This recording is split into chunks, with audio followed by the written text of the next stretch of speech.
Hello everyone, I'm going to teach you right now how to make a Google form for your samples. So everybody wants to give samples to people. How do we keep track of them? If you don't use a program called FitFu, I'm going to teach you an easy way to do this with Google Docs. FitFu will take my form after it's complete and email me. So does Google Docs. And now we're going to learn how to do it in Google Docs. First, you need a Gmail account. And Gmail is absolutely free. So once you have a Gmail account, you can make it whatever you want. I suggest you make it something Posh related. And then you're going to go into Drive. And I'm going to circle in red right here where you're going to click for Drive. And now we're going to click it. And you can see right now, that's your Drive. So go ahead and click your Drive. My Drive is huge. I run 3 businesses, and everything I need is stored right here. But you're going to click New, and you're going to go down into More, and you're going to click Google Forms.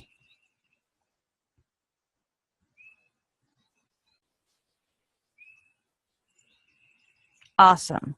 So let's name it something easy to find. Posh Samples Form.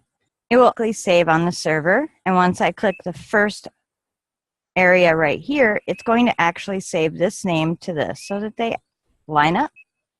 The next thing is we're going to now fill out our form. I'm going to pull up my FitFu so that I can show you exactly what I use in FitFu.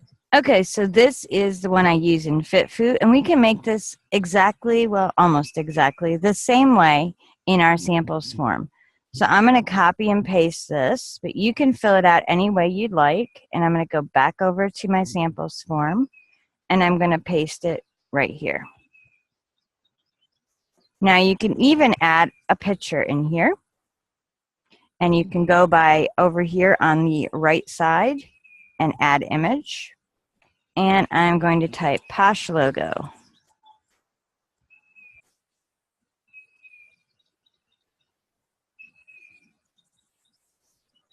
And there's your image. Now it's quite huge, but if you click on it, you can hold down your mouse and drag it smaller.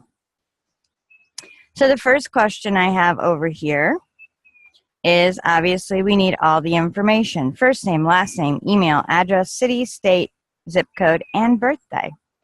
We're going to go in and we can type this or we can copy and paste because it's easier for me just to copy and paste.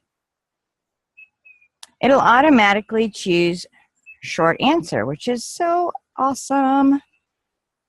I want that required, so we click that so it turns a color. And then we're going to go over to the plus sign and add a question.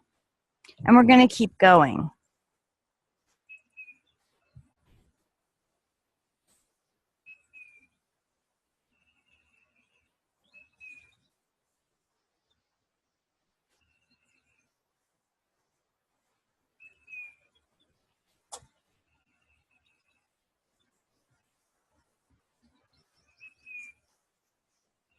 If you'd like this to be exported in Excel for some mailing program like stamps.com, you want to separate your city and state.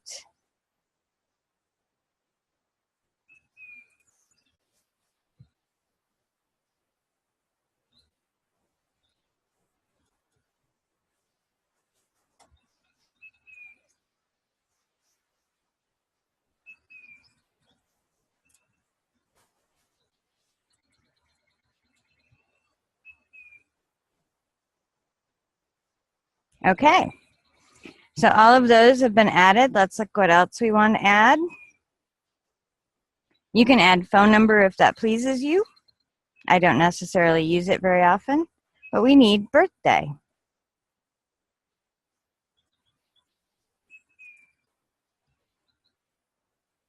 Let's make that required. All right. What other questions do we have? would you be interested in? And here is a whole list of things. I'm going to copy and paste them, and let's see if that works.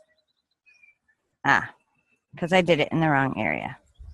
So let's see if that works. It does.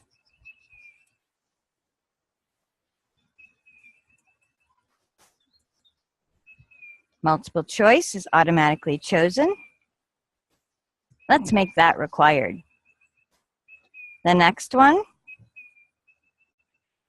is there anything you are allergic to or you dislike? And you can even make one that says, is there anything you love? So remember, we have to click our plus button. Long answer, required. So they have to put none.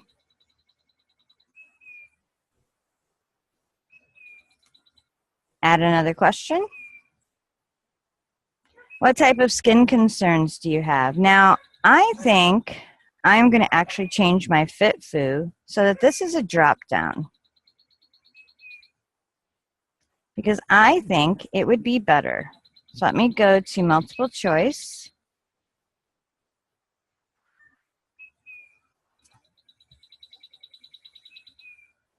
And all I have to do is hit enter here, and another one will pop up.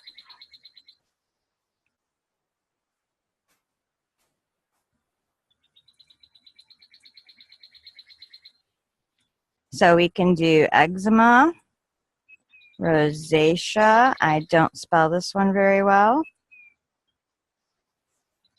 Good thing I have spell checker. Yay. All right, and if you can think of anything else, go ahead and put it in there. And let's make that required. They have to fill it out. All right, let's add another question. Was there a product you saw listed you'd like more information about? You can also ask what they're interested in.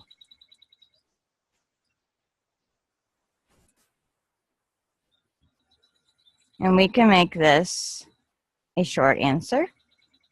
We don't have to make that required.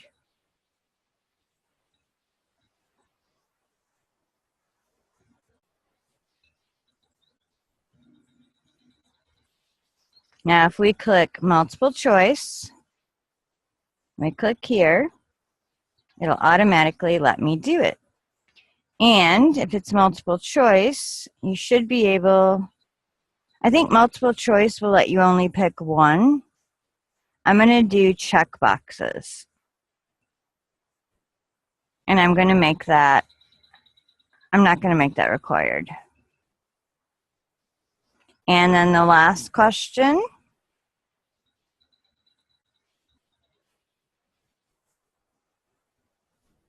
And we can do an example on this one. And this is where you might say bumps on skin, stretch marks.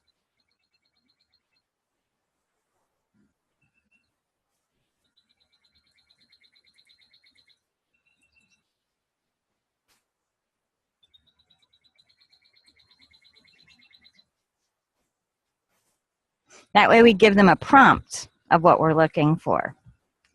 Okay, and that's basically the entire document. Then we have a submit button here, and it will automatically have a submit button. Now the only thing is, this form is purple. I don't want it purple. Go up into the color palette, and let's make it Posh Pink. Yeah! Now in order to view this form as if you were a client, click the eye. This is the eye right here. Boom! This is what they get to see. Okay?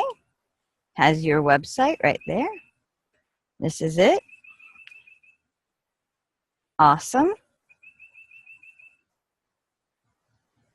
Hosting an event in your home, instead of putting US only, you should probably put your city and state. I did US only for training purposes. Awesome. Let's check it out. Let's see if this will work. So this one's only letting us pick one for multiple choice. Let's go correct that. And the way we correct it is by just getting off of this form by clicking the X, leave, go back over to our tab bar, scroll down to that area, click on it, and choose check boxes. Oh, that was a different one, but still, we can do it for all of them. Check boxes make more sense, so they can pick more than one thing. Check boxes. Awesome. So it automatically will save. Let's go back up to our little eye. Great. That looks perfect. Let's see if I can pick more than one now. Yes, I can. Super.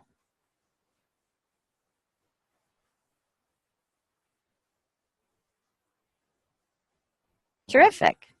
Let's put in all of the required fields.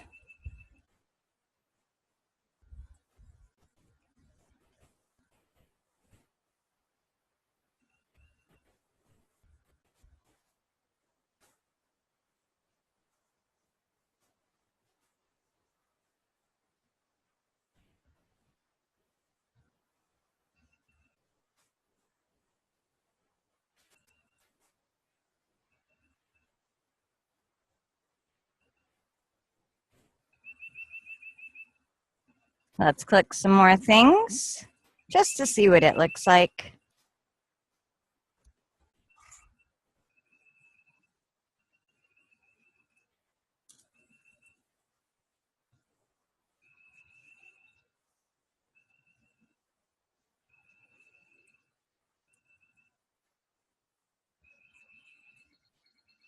All right, we've put in our very first document. Your response has been recorded. Submit another response. We need to fix that. Let's go back over into this tab, which is our Posh sample form, and let's go into the gear. So the gear is limit to one response. I like that. Let's go to presentation. Here is our confirmation message. What do we want it to say? Thank you so much for filling out my form.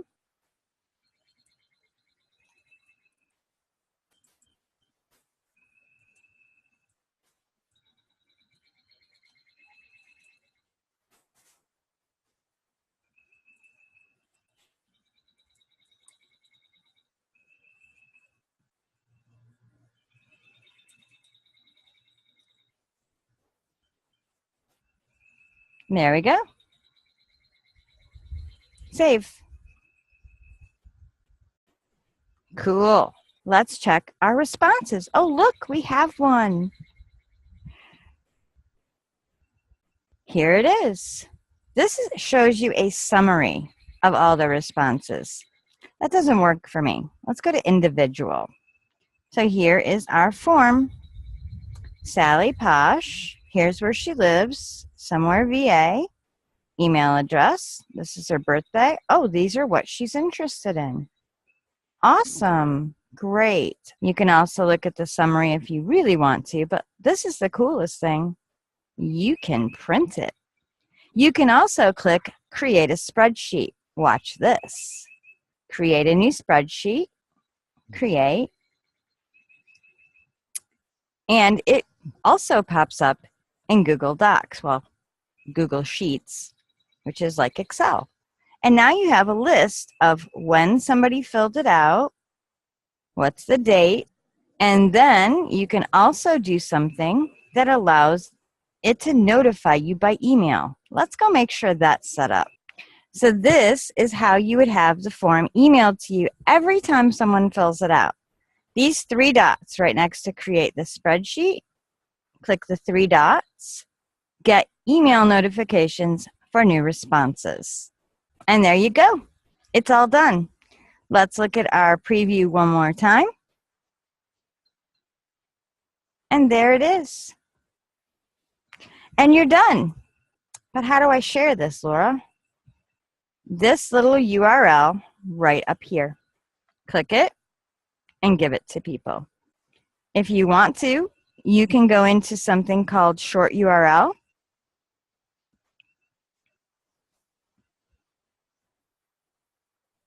It's a free website.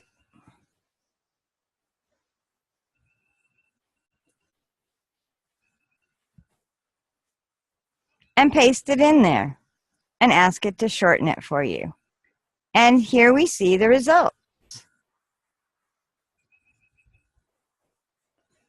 So click copy short URL.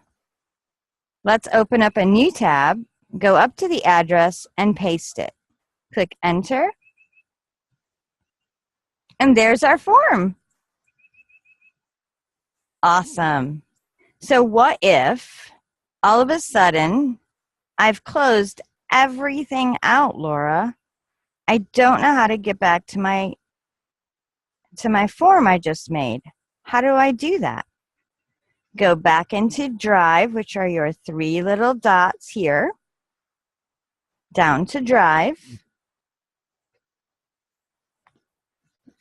Then you're going to go right up top and type sample. And basically, once you type sample, it should come up. And there it is. Awesome. Have fun and go out there and sample everybody.